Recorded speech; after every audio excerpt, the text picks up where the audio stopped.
سب سے بڑی خبر دے، وزیر اعظم نے اپوزیشن کو مذاکرات کی دعوت دے دی ہے۔ قومی اسمبلی میں وزیر اعظم کی تقریر کے دوران اپوزیشن کی طرف سے ایک جملہ کہا گیا کہ وزیر اعظم صاحب قدم بڑھائیں، جس پر شہباز شریف نے مسکراتے ہوئے کہا کہ میں تو قدم بڑھانے کو تیار ہوں، آپ بھی گھر آ جائیں۔ آئین و قانون اور جمہوریت کی بالادستی کے لیے اپوزیشن کو بات چیت کی دعوت دیتا ہوں۔ وزیر اعظم کا مزید کیا کہنا تھا، آپ کو سنواتے ہیں۔ یہ سب ہمارے بھائی ہیں جناب اسپیکر، کوئی لڑائی نہیں، صرف آئین اور قانون اور جمہوریت کو فروغ دینے کے لیے میں نے اس وقت بطور لیڈر دی اپوزیشن ایک مرتبہ نہیں، ایک سے زیادہ مرتبہ کہا کہ آئیے مذاق جمہوریت کی طرف بڑھیں، آئیے مذاق معیشت کی طرف بڑھیں۔ پایہ حقارت سے میری ان انتہائی مخلصانہ آفرز کو ٹھکرا دیا گیا، لیکن as they say it is never too late. آئیں، بیٹھیں، میں بات چیت کے لیے تیار ہوں۔ آپ بھی قدم بڑھائیں سر۔ میں کسی کا نام نہیں لوں گا جناب خان صاحب، میں حاضر ہوں جناب، میں تو قدم بڑھا دوں گا، آپ بھی آ جائیں نا، اپنے گھر آ جائیں آپ۔ مالی سال 2026-27 کے دوران نان ٹیکس ریونیو کی مد میں حکومت کے پاس 5,335 ارب روپے جمع ہوں گے۔ سوشل میڈیا پلیٹ فارم سے کمائی کرنے والوں پر بھی ٹیکس لگے گا۔ رواں سال کے مقابلے میں عوام سے 178 ارب اضافی پیٹرولیم لیوی بھی وصول کی جائے گی۔ قابل تقسیم آمدن سے صوبوں کو 8,848 ارب روپے ملیں گے۔ شکیل احمد اس پر رپورٹ کر رہے ہیں۔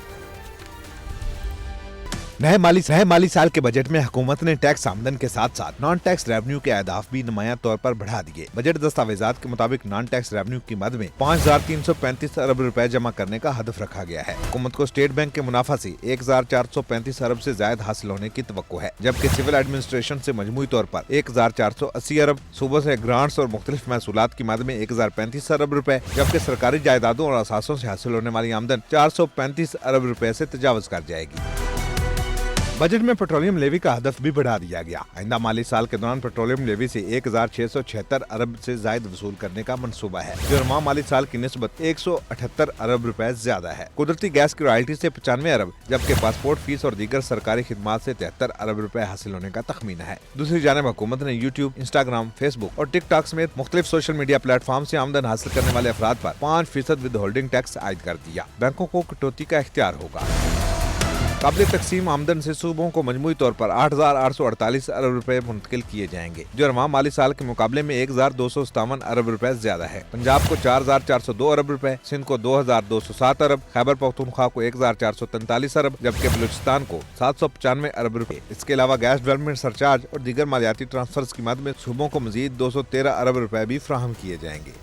ابھی آپ کو براہ راست لے چلتے ہیں، اعظم نذیر تارڑ اظہار خیال کر رہے ہیں۔ طور پہ کام کرتے ہیں، سیکنڈ رو میں بیٹھے ہوئے ہیں۔ یہ آپ کی ہر بات جو ہے، تمام اراکین کی ساری سپیچز یہ نوٹ ڈاؤن کریں گے، اور روز شام کو وزارت میں ڈسکشن ہوگی اس پہ، تاکہ جو وائنڈنگ اپ ہے اس سے پہلے ساری چیزیں ہمارے سامنے ہوں۔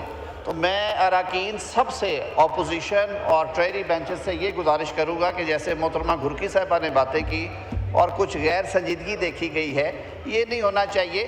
یہ بجٹ سیشن ہے سر، اس میں ایک تو پارٹیسپیٹ کریں، اپنے اپوزیشن کے دوست بھی اسی طرح ہماری درستگی کریں، ہماری اصلاح کریں، ہم اسی لیے ان کے لیے بیٹھے ہیں۔ ٹریڈی سے بھی یہی امید ہے کہ آپ پوری شرکت کریں گے اور اپنی ویلیویبل کنٹریبیوشنز ہم تک پہنچائیں گے۔ بہت شکریہ۔ فائنانس منسٹری کے ریپرزنٹیٹیوز بھی تشریف رکھتے ہیں، کہاں تشریف رکھتے ہیں؟ سٹاف بھی سر ہے، اچھا ٹھیک ہے، موجود ہیں۔ فائنانس منسٹری کے بھی ہیں، وہ بھی نوٹس لے سر رہے ہیں۔ وجہ یہ ہے، اور وسیم صاحب، دو سٹینڈنگ کمیٹیز ہو گئی نا جی، سینٹ کی بھی نیشنل اسمبلی کی، تو ایک میں بیٹھیں گے اورنگزیب صاحب، ایک میں بلال کیانی صاحب جی، تو ساتھ وسیم صاحب کو ذمہ داری سونپی ہے ہم نے مشترکہ طور پہ کہ وہ سارے نوٹس لیں گے اور وہ ڈیلی بیسس پہ فیڈ بیک بھی دیں گے اپنے منسٹر صاحب کو۔ منسٹری کے بھی 3-4 وہ بھی ریپرزنٹیٹیوز موجود ہیں، بیٹھے ہیں، وہ بھی لے رہے ہیں، وہ بھی موجود ہیں۔ جی نعیمہ صاحبہ، نعیمہ کشمیر۔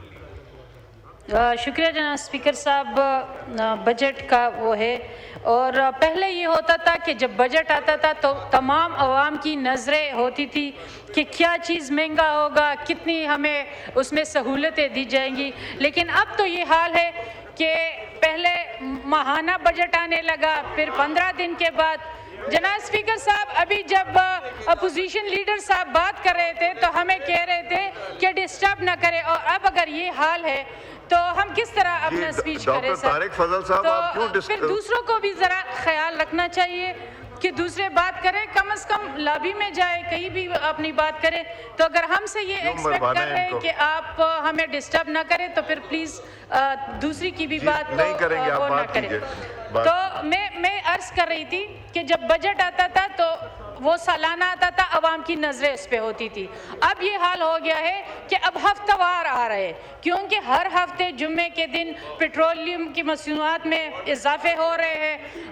تو اس کی وجہ سے جو مہنگائی کی شرح ہے اسی تیزی سے اضافہ ہو رہا ہے.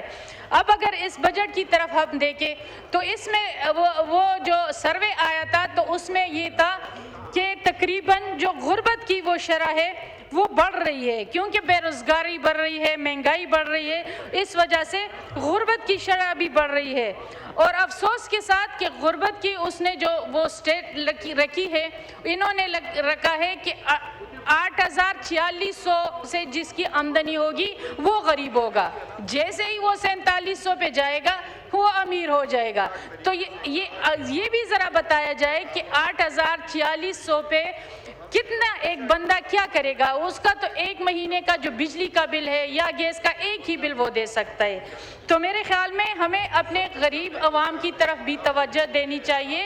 ہم اس بجٹ کے ہم سوچ کے آئے تھے کہ تنخواہ دار طبقے کو ریلیف ملے گا، کیونکہ اگر آپ دیکھیں 7 سے 10% اگر ہم تنخواہ دار کے طبقے میں اضافہ کریں تو یہ کچھ بھی نہیں ہے، کیونکہ مہنگائی میں اگر 2% اضافہ ہوا ہے اور ادھر سے ہم تنخواہ میں صرف 7 سے 10% اضافہ کر رہے ہیں تو میرے خیال میں یہ عوام کے ساتھ بہت زیادہ زیادتی نہ رہے. ہم صرف بیکاری بننے کی اسکیمیں لا رہے ہیں. اس کے لیے ہمیں کوئی پازیٹیو اسکیم لانی چاہیے، کوئی روزگار کی اسکیم لانی چاہیے، کوئی ٹریننگز ہونی چاہیے تاکہ یہ خواتین اپنے پاؤں پہ خود کھڑی ہوں. جس طرح اس میں کچھ چیزیں اس بجٹ میں بہتر بھی ہے، جس طرح یہ اسکیمز ہے کہ خواتین کو ہم قرضے دیں گے، یا جو ایک بہت بڑی چیز ہے کہ ہم صرف اس کی جو ہیلتھ کے وہ ہے اس پہ ٹیکس کاٹا گیا ہے. اس کی بجائے اگر بس کے ذریعے بھی ہم ان کے ٹریننگ پروگرام، ان کو اپنے پاؤں پہ کھڑے کرنے کے پروگرام شروع کرتے تو میرے خیال میں یہ بہتر ہوتا. دوسرا صوبائی بجٹ پہ اب صوبوں سے بھی کچھ بجٹ لیا گیا ہے، جبکہ پتہ ہے کہ خیبر پختونخوا میں جو لائن آرڈر کی سچویشن ہے، جو وہاں پہ مہنگائی کی سچویشن ہے، تو میرے خیال میں ہمیں صوبوں کو زیادہ فنڈز دینے کی ضرورت ہے.